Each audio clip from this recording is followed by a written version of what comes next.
Hello students, good evening. पिछले turn पर हम वीडियोस में हम अडेप्टेशन चैप्टर पढ़ रहे थे, जिसमें मैंने आप लोगों को स्ट्रक्चरल अडेप्टेशन बताया था, जो कि कई तरह का होता था। ठीक है, आज मैं आप लोगों को पढ़ाने जा रही हूँ एडप्टेशन का ही नेक्स्ट जो पॉइंट था, फिजियोलॉजिकल अडेप्टेशन। क्योंकि मैंने आपको अडेप्टेशन बताया था 4 तरह का होता है: structural adaptation, physiological adaptation, and protective adaptation and behavioural adaptation. मैंने आप लोगों को 4 तरह का बताया था।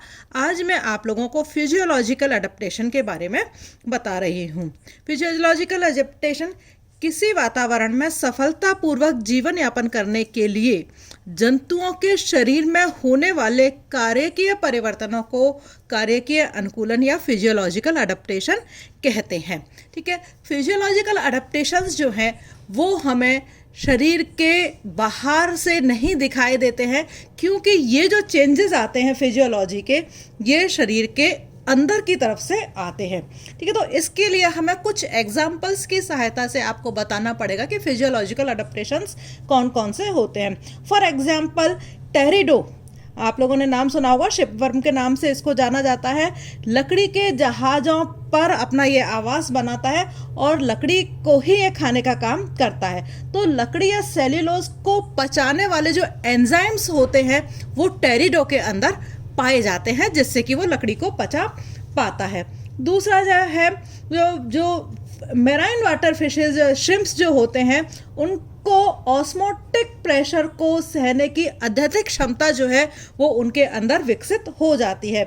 एंड गर्मियों में आप लोगों ने देखा होगा कि पसीना बहुत ज़्यादा आता है, तो इस वजह से मनुष्य को गर्मियों में अधिक जल ग्रहण करना पड़ता है, जिससे कि जो पसीना जो है फिर वो भाप बन करके उड़ जाता है, शरीर के अंदर पानी की कमी हो जाती है। तो इसलिए मनुष्य को पानी ज़्यादा मात्रा में इसको ग्रहण करना होता है।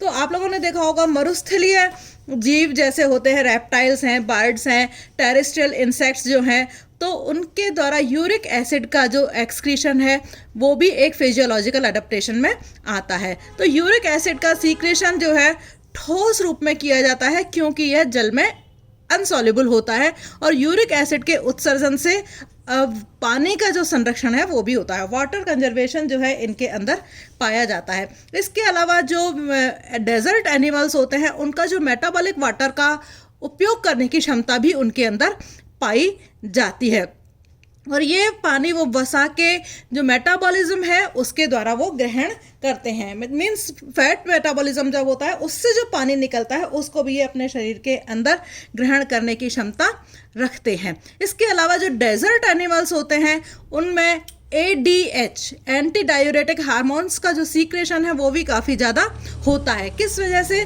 जिससे कि उनका एनिमल्स का जो यूरिन है, टेरेस्ट्रियल एनिमल्स जो होते हैं उनका जो यूरिन है वो गाढ़ा यूरिन हो जाता है, कंसंट्रेटेड हो जाता है, जिससे भी जल का संरक्षण होता है। इसके अलावा जो झरनों में रहने वाली जो हैग फिशेज होते हैं वो अपने ऊपर जेली जैसा आवरण बना लेती हैं, क्योंकि इन जलाशयों के सूखने से इनकी मृत्यु हो सकती है। तो जेली जैसा आवरण बनाने से ये पानी के सूखने के बाद में भी ये नमी की वजह से बची रहती हैं। इसके अलावा जो मछलियाँ हैं वो स्वच्छ जल से लवणीय जल की ओर गमन कर अपनी कार्यकीय आवश्यकताएं पूरी करती हैं। बहुत सारी फिशेज ऐसी होती हैं, फॉर एग्जांपल एंगुला जो है वो माइग्रेशन करती है, कहाँ से? फ्रेश वाटर से सलाइन वाटर की तरफ, मेराइन वाटर की तरफ माइग्रेशन करती है।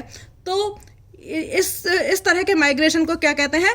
कैटाड्रोमस माइग्रेशन कहते हैं। तो इस तरह से ये अपनी फिजियोलॉजिकल जो ज़रूरतें हैं उनको पूरी करती हैं। इसी तरह से जो हिल्सा है वो मेराइन वाटर से फ्रेश वाटर की तरफ जाती है। इस तरह के माइग्रेशन को एनाड्रोमस फिशेस कहते हैं। तो ये भी फिजियोलॉजी का ही एक कैरेक्टर होता है। ठीक है, इसके अलावा बर्ड्स के अंदर भी उड्डयन फ्लाइट एडाप्टेशंस के में भी भार को कम करने की दृष्टि से जो एक्सक्रीटरी ऑर्गन्स हैं वो यूरिक एसिड का सीक्रेशन करते हैं। एंड एनिमल्स में भी आप लोगों ने, मैंने फ्लाइट एडाप्टेशन पढ़ाया था, तो मैंने आपको बताया कि उनके अंदर जो अंडवाहिनी है वो एक ही तरफ, ओवरी जो है उनके एक ही तरफ पाई जाती है। इसके अलावा जो फ्रेश मेराइन वाटर में रहने वाले जो एनिमल्स हैं, मेनली मछलियाँ जो रहती हैं मैराइन वाटर में, उनके अंदर ऑस्मोटिक प्रेशर को नियमित रखने के लिए रक्त में यूरिया को रोककर उनकी सांद्रता बनाई जाती है। मीन्स कहने का क्या मतलब, जो फिशेस होती हैं वो ऑस्मोटिक प्रेशर को बनाए रखने के लिए क्या करती हैं, यूरिया को ही रोक करके रखती हैं। इसके अलावा जो फ्रेश वाटर जल में रहने वाले जो प्राणी हैं वो ऑस्मोटिक प्रेशर को बनाए रखने के लिए अधिक मात्रा में डाइल्यूट यूरिन का सीक्रेशन करते हैं।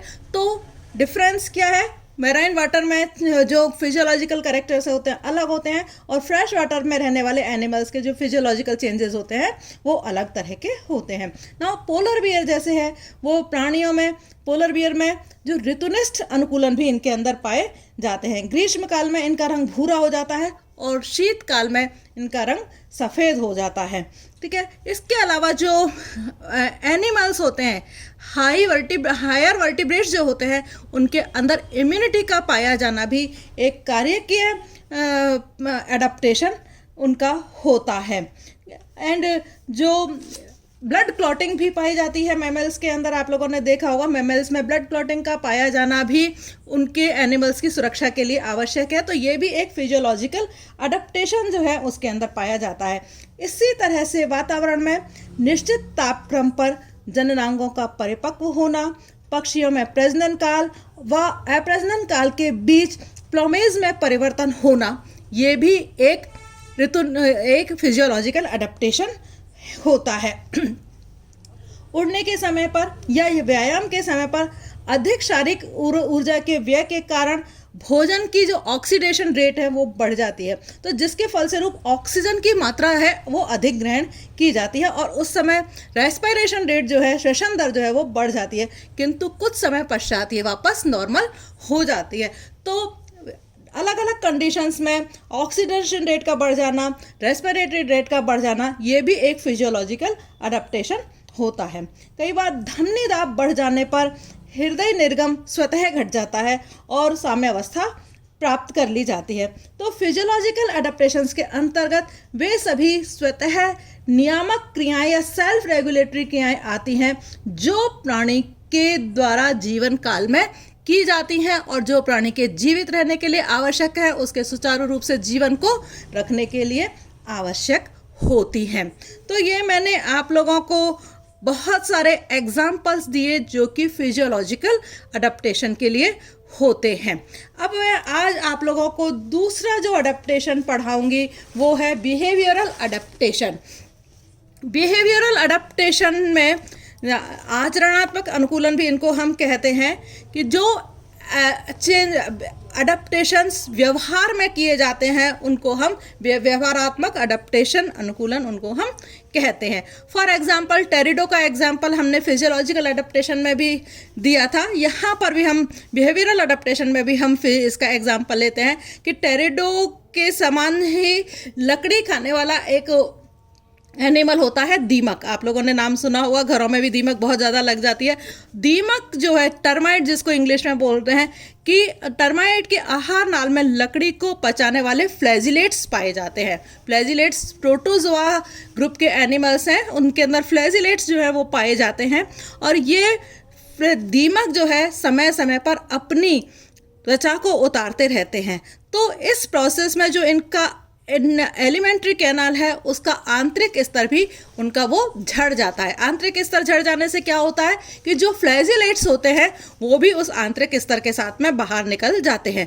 परंतु ये हानि जो है एक बिहेवियरल अडेप्टेशन द्वारा पूर्ण कर ली जाती है। कैसे? तो दीमक जो है अपनी त्वचा के झड़ते ही उसका वापस से भक्षण जो है वो कर लेते हैं और भक्षण करने से क्या होता है कि जो फ्लैजिलेट्स है वो उनको वापस प्राप्त हो जाते हैं। तो एक तरह से एक नवजात दीमक जो होता है वो वयस्क दीमक की एनस को चाट कर इनसे उनको प्राप्त करता है। तो इस तरह से जो दीमक है वो उनके अंदर जो क्या पाए जाते हैं, टर्माइट्स के अंदर फ्लैजिलेट्स पाए जाते हैं। तो ये दोनों के अंदर जो है संबंध, सहजीवी संबंध इनके बीच में होता है ना। तो एक ही, या हम दूसरे शब्दों में कह सकते हैं एक ही या अलग अलग जातियों के प्राणी ज़्यादातर समूहों में या सह समूहों में रहते हैं। तो वायुमंडल पर कोई भी एनिमल ऐसा नहीं है कि जो कि अकेला रह सके। तो प्रत्येक प्राणी जो है वो अपने समुदाय के प्राणी पर निर्भर करता है और इसी निर्भरता के कारण इन्हें आचरणात्मक अनुकूलनों में का निर्माण किया गया है। तो आचरणात्मक अनुकूलन या बिहेवियर अनुकूलन जो है वो 4 तरह के होते हैं। कौन कौन से? एक सोशलिज्म, जिसको कि सामाजिकता कहते हैं, दूसरा सहभोजिता कॉमनसेलिज्म, तीसरा है सिम्बायोसिस और चौथा है पैरासिटिज्म, जिसको हम बोलते हैं। चारों नाम आपके जाने पहचाने से है, ठीक है। नाउ कॉमनसेलिज्म क्या होता है? कॉमनसेलिज्म में ये वो अनुकूल है जिसमें एक ही प्रजाति के प्राणियों में पाया जाता है। एक ही प्रजाति के प्राणियों से में क्या मतलब है? जैसे कि मधुमक्खियाँ हैं, ततैया है, दीमक है, वास्प है, तो चींटियाँ हैं। ये सोशलिज्म जो है इनके अंदर पाया जाता है और इनके अंदर श्रम डिवीजन ऑफ लेबर भी जो है वो इनके अंदर पाया जाता है, जिसकी वजह से इनके खुद के ही अपने समूह बन जाते हैं। तो मधुमक्खियों में जैसे आप लोगों ने पढ़ा हुआ हनी बीज के अंदर कि 3 सामाजिक व्यवस्था होती है, क्वीन, किंग और ड्रोन्स जो हैं वो पाए जाते हैं। तो रानी का काम यहाँ पर क्या है? केवल अंडे देने का काम है। नर का काम क्या है? यहाँ पर केवल फर्टिलाइजेशन का काम है और श्रमिक जो है वो वर्कर की तरह से काम करते हैं। तो सोशलिज्म जो है डिवीजन ऑफ लेबर जो है इनके अंदर पाया जाता है और वो एक दूसरे के साथ मिल करके काम करते हैं। दूसरा है कॉमनसेलिज्म, सहभोजिता। सह मीन्स साथ, भोजन मीन्स खाना रहना। फॉर एग्जाम्पल जैसे कि समुद्री एनीमोन है और हर्मिट क्रैब है, ठीक है। तो इसमें दोनों अलग अलग जो हैं समूह के संबंध एनिमल्स हैं, अलग अलग जाति के एनिमल्स हैं।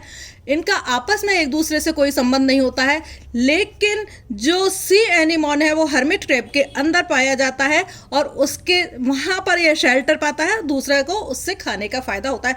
मीन्स सहभोजिता में आपस में बस दोनों का इस प्रकार का संबंध होता है कि दोनों एक दूसरे को हानि नहीं पहुंचाते हैं। सिम्बायोसिस विभिन्न जातियों के मध्य सहजीवी संबंध जो है आवास, भोजन और परिवहन के कारण होता है। मीन्स इनको फ़ायदा किस तरह का होता है? शेल्टर का भी फ़ायदा हो जाता है, इनको भोजन का भी फ़ायदा हो जाता है। तो इस तरह का संबंध जो है कंटिन्यूस चलता है, ट्रांजिटरी भी हो सकता है, नॉन ऑब्लिगेटरी भी हो सकता है और ऑब्लिगेटरी भी हो सकता है। और इसमें सिम्बायोसिस में दोनों को ही फ़ायदा होता है। फॉर एग्जाम्पल जैसे कि दीमक, हमने अभी ये पढ़ा, दीमक का एग्जाम्पल ऊपर, दीमक का एग्जाम्पल हमने पढ़ा, दीमक, हाइड्रा और शैवाल। हाइड्रा और शैवाल इनके अंदर कैसा पाया जाता है? सिम्बायोसिस से संबंध जो है वो इनके अंदर पाया जाता है। नाउ पैरासिटिज्म आपने पढ़ाई है, पहले भी काफ़ी पढ़ा है। तो यह पैरासाइट और होस्ट के बीच में पाया जाने वाला संबंध है, ठीक है। तो इसमें एक एनिमल को फ़ायदा होता है और दूसरे जो एनिमल है उसको इसमें नुकसान होता है। तो यह संबंध पार्शियल भी हो सकता है, परमानेंट भी हो सकता है। तो एनिमल किंगडम में बहुत सारे एनिमल्स हैं, परजीवी, प्रोटोजोआ, नेमेटोडा, प्लेटीहेल्मिन्थीज और कुछ आर्थ्रोपोडा ग्रुप के भी एनिमल्स आते हैं जो कि एक तरह से पैरासाइट की फॉर्म में रहते हैं। पैरासाइट्स एंडोपैरासाइट भी हो सकते हैं और एक्टोपैरासाइट भी हो सकते हैं, लेकिन इसमें एक को हमेशा फ़ायदा होता है और दूसरे का हमेशा नुकसान होता है। तो इस तरह से जो बिहेवियरल अडेप्टेशन मैंने आप लोगों को 4 तरीके के बताए, जिसमें आप लोगों को इनके एग्जाम्पल्स जो हैं वो याद करने हैं कि बिहेवियरल अडेप्टेशन में सोशलिज्म है तो उनके क्या एग्जाम्पल है, कॉमनसेलिज्म है तो उसका क्या एग्जाम्पल है, सिम्बायोसिस है तो उसका क्या एग्जाम्पल है, और यदि हम पैरासाइट के एग्जाम्पल्स दे रहे हैं तो वो उनके क्या क्या एग्जाम्पल्स होंगे। Thank you.